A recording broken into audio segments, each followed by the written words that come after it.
So first, why cryptocurrency started? To understand the nitty-gritties of cryptocurrencies, first we need to understand the background knowledge, like why cryptocurrency started in the first place. The cryptocurrency started because the failure of the traditional currencies. Like imagine a traditional currency, like for example, suppose this is a traditional currency, a currency note with you inside your wallet, in your pocket. That is called a traditional currency. So traditional currency is regulated by the government, printed by the government, the decision is taken by the government, the power and hegemony is that of a government, and the choice is of government. Suppose, imagine a situation, you have a 10 rupees, $10 currency note in your pocket, and one day government takes a decision that I am going to demonetize this $10 currency note. That means from today onwards, $10 currency note would not be valid enough. It is invalid. The note will be invalid, and you cannot do anything about that. You can simply protest and then chill. Now, the value of this $10 currency note is invalid. That means its value has been reduced to that of a paper. So you keep it or you throw it, it will not make any significant difference, as the value has been, as the currency note's value has been devalued by the government itself. So this is the first problem. The government makes the rules, government regulates it, and according to government's own choice, governments decides the validity of a currency notes, and you are mere spectator. Easy. So this is the first drawback. This is the first problem associated with the traditional currency. Now look at the second problem. The problem number 2 is inflation. So imagine a situation when government decides to print more notes. Governments have taken a decision that I'm going to print more notes. Now, after printing of these notes, government transfer these notes to the bank employees, to the bank. And from the bank, it is again transferred to the common public. Now, what is the equation? How the scenario will start? Let me make you understand with that. So, the government has printed more money. Now, the government transfer this money to the bank, and from bank, this money comes to the general public. Now, more people have money or people have more money. This is the two kind of scenario that will exist. Now, people have more money and more people have money. So, suppose there is a Subway selling a burger. Now, the customers waiting for these burgers are limited because limited people have money. Now, as the government has started printing more money and it has transferred it to the bank, and bank transfer the money to the common public, now the customer for a single burgers are more. 4, 5, and 6. Now, the customer for a single burger is more in the waiting list, and the waiting list for this burger is even more. So what will create? This will create a situation of bidding. This will create a situation of bidding. So for a single burger, there is much more audience, there is much more customer waiting for a single burger. And now they are simply waiting for a situation of bidding, for a scenario of bidding. One would say, I will pay $1 extra. Someone is ready to pay $10 extra. Someone is even ready to pay $15 extra. And the burger goes to that person who is ready to pay even more than that. The person who pays the highest, the burgers goes to that person. And this is not only with the burger, for TV, for our day-to-day consumption materials, for fridge, for drinking water bottles, and the day-to-day consumption materials, general trends. This is even seen in the general products that we use in our day-to-day life. So imagine a situation where the government has printed more money, transferring to the bank, that goes to public, and then inflation, the rise of prices of the general products is called inflation. So simply by printing some extra money, the price of the general product, the price of general products like burger, TV, everything, it goes up. And we cannot do anything about that. We are mere spectators. Government has the power to print money. One day government decides to declare a currency note invalid by demonetization. Other day government decides to print more money and make the price of general products rise high. So in first two cases, in problem number 1 and problem number 2, we are simply mere spectators, government using its power to rise the prices, which is called inflation, and one day government is deciding to demonetize a currency, declaring a currency note invalid. Now, let's move on to problem number 3. The problem number 3 is threat. What is CBS failure? I'll make you understand that. Like suppose you are working in a coffee shop. You are an employee in a coffee shop. Your owner gives you salary. In cash. Now you're getting a salary in cash. Now you go to the bank and you deposit the cash in the bank. Now what the bank does, bank will take the cash and it will reflect the amount as account balance in your account, so that you can see your balance. Okay, and now I am having $10,000 in my bank account. But have you ever thought that the cash that you have deposited in a bank, what the bank does with this? The bank will give this cash to the businessman, as loan. So the loan is taken by the businessman from the bank, and which money it is? It's your money, the money that you have deposited in the bank. And if the businessman is able to repay the loan, your money is good. But if the businessman is not able to pay the money back to the bank, your money is lost. So all these transactions, so that's why the hijackers, what they do, all these records of the transaction, all the record of this transaction is stored in a system called CBS, Central Banking System.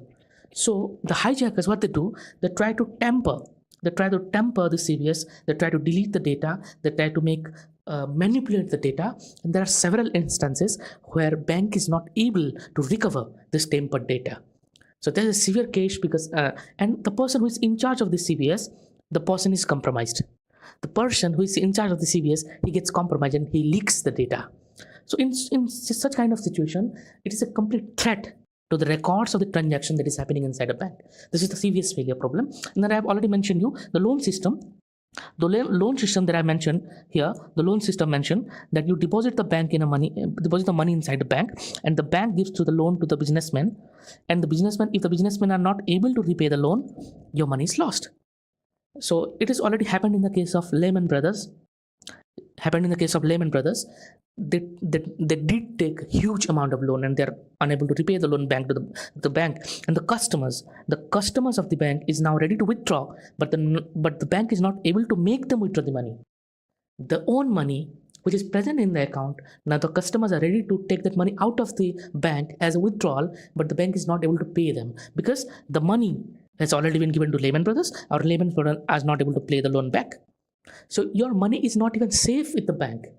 What the bank does, it can protect you from burglary, so that a thief cannot take away your money. In the bank, there's security, but in legal sense, bank gives your money to the businessman, the business firm, and even with the bank, your money is not safe.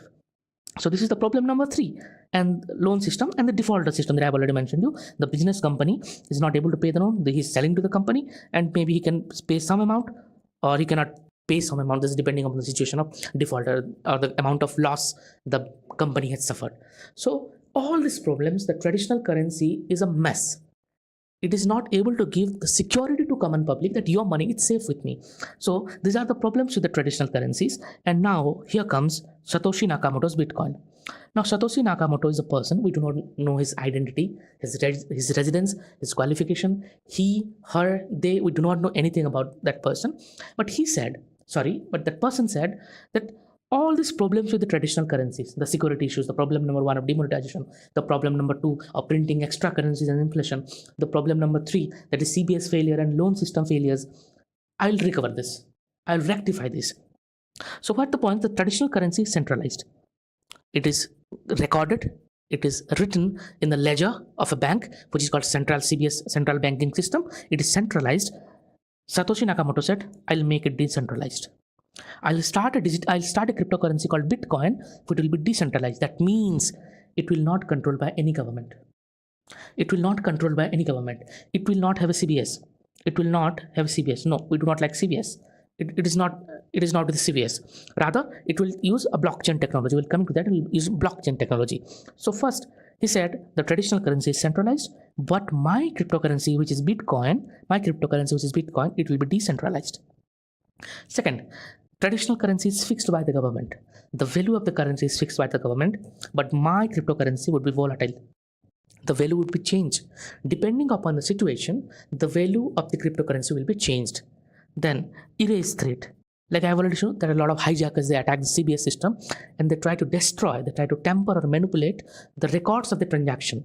But in case, you cannot delete the transaction of Bitcoin. He made the system using the blockchain technology so that the transaction records cannot be deleted. You cannot erase the information. Second, we have a banking system for traditional currency. And Satoshi Nakamoto said, I will not use the banking system. Rather, I will use the blockchain technology system. I will use the blockchain technology system for my Bitcoin. And the paper currency has no intrinsic value. That means once the currency has been demonetized or once the currency has been declared invalid by the government, it has the value of a paper. You throw it, you keep it, it will not make any difference. But if the government says cryptocurrency is invalid, you can sell it to the other country. There are a lot of buyers for cryptocurrency. You can still sell to them, you can recover your money. So depending upon acceptance, the value of the cryptocurrency will be changed. Another example for acceptance that I'll mention you, suppose Amazon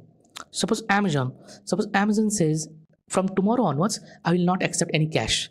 I will not accept cash on delivery. I will not accept online payment. I will accept only in Bitcoin. I'll accept only in Bitcoin. Now, to purchase anything from Amazon, you need Bitcoin. So the demand of Bitcoin goes up. And after some time, Amazon takes back its decision. Okay, enough is enough.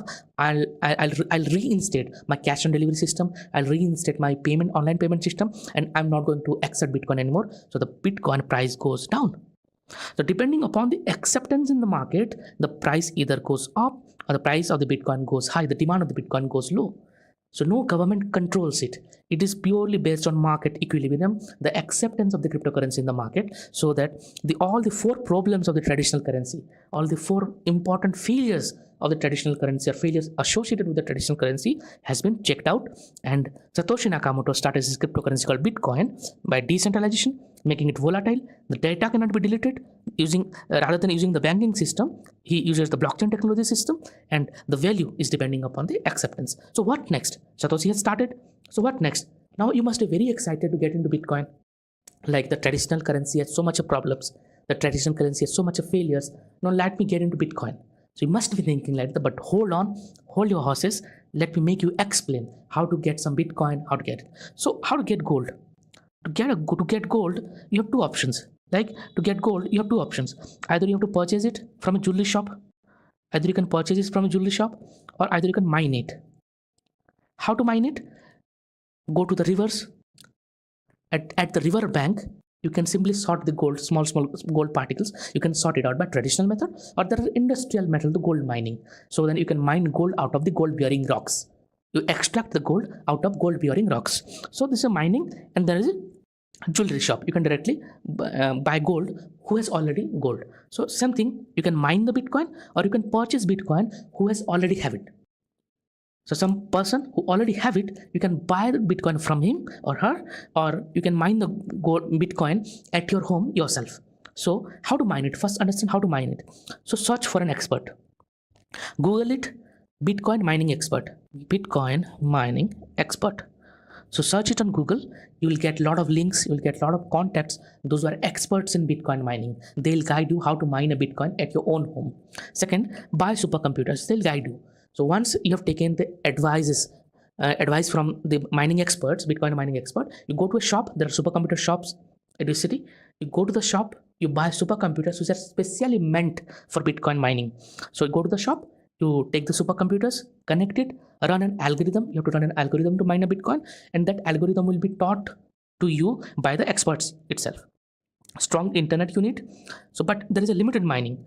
What government does in traditional currency, it can print as much currency as the government wants. But you cannot do that in cryptocurrency. Satoshi Nakamoto has set a limit of what? 21 million. 21 million. He set a limit of 21 million. Only 21 million Bitcoins can be mined, so that it could replace the failure of traditional currency. And due to excessive printing of currency notes by the government of its own choice, the price was getting higher. It was a situation of inflation. To recover that kind of situation, not to make this happen, he made this 21 million Bitcoins only be extracted. And remember, there are a lot of mining experts in the market who are having much more greater quality supercomputers. So there are very tough competition in Bitcoin mining, and you are a beginner. So just think about that. Second, it is crowd dependent. That I've already mentioned. A lot of competition in the market. It is crowd dependent, and due to a lot of competition, you have to buy good supercomputers. You must have very good knowledge. Your algorithms should be very good to get at least a Bitcoin in a year or in time. Second, sell it or gift it. Once you have mined the Bitcoin at your home using a supercomputer, either you can sell it to a person who needs it, or you can keep it with yourself for future transactions. Okay. Next, this is the first way to get a Bitcoin is mining. Second way to get a Bitcoin is purchasing. someone who already has a Bitcoin, you can simply contact that person and purchase Bitcoin from that person. So purchasing platform, you can simply Google it, Bitcoin, I want to buy cryptocurrency. Simply Google it. I want to buy cryptocurrency purchasing platform, you can get it. So Google search it, and social media contacts, the person who is willing to sell a Bitcoin, you can easily buy a Bitcoin or cryptocurrency from them. So what next?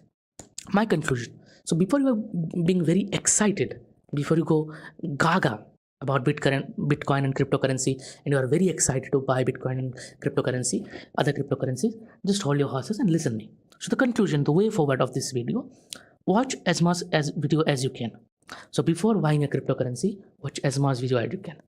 Don't go into haste. Easy. Second, read as much articles as you can. Go to Google, search about Bitcoins, read as much articles before you invest your money into Bitcoin. Third, listen the story from both the sides. This is a very important point. Listen the stories from the both sides. The person who is happy with Bitcoin and people who are not happy with Bitcoins. Listen both sides. Someone has ruined his life using Bitcoins. Someone is more happy with Bitcoin. Listen story from both the sides and then take a decision. Second, don't get too much excited. That I've already mentioned. Don't get too much. It is part and parcel of life. Profit, loss, these are always part and parcel of life. Don't get too much excited. Don't get too much embedded in a profit or in loss. Second, follow 1% rule in the beginning. What is 1% rule? Let me make you explain what is 1% rule. Suppose your salary is $10,000. $10,000 is your salary. 1% of $10,000 is 100. So what is 1% rule says? If your salary is $10,000, you should start investing only $100 at the beginning, so that even if you make a loss of this $100, it will not impact in your lifestyle. It will not impact your financial health. It will not impact your physical health. It will not impact your mental health, because $100 for a person who is earning $10,000, $100 is a very negligible amount for that person. It is just only 1% of his salary, so it will not make any impact on that person. So at the beginning, follow the 1% rule in the beginning, and even after you get comfortable with Bitcoin or cryptocurrency, after you're acquainted with that, you can invest in more amount, 2%, 3%, up to 10%, 50%. Some people invest even 90% of their salary in cryptocurrencies these days, which I do not endorse. It's a heavy risky thing, a risky job to do, but still, once you get acquainted with, you can invest even more. Next, only use certified platforms. After watching this linked with these 2 points, after reading many articles, after watching much more videos, you can easily identify, you can easily make out which are the certified platforms and which are not the certified platforms. And the last point, which is very important, don't make it a matter of life and death. That I've already mentioned to you. Have a stable job. Make Bitcoin as a part of your investment only, not beyond that. If you are heavily invested, you are heavily embedded in Bitcoin, that means it will affect you psychologically. So don't make it a matter of life and death. Have a stable job, so that even if you make loss in Bitcoin investment, at least you have a stable job, you can maintain a good lifestyle. So yes, so these are the conclusion. So what more kind of videos related to finance, like stock market, trading, savings, investment, please comment down below what more videos do you want. And if you want to trade in Bitcoin, even I can make a video on that, how to do with that. But my point is, don't make it a matter of life and death. Use this video as an educational purpose video. And if you want to invest Bitcoin, be calm, be composed, and take a good decision, like how to invest and how to not. Thank you very much. See you in the next video. Stay tuned for the next video. Thank you very much.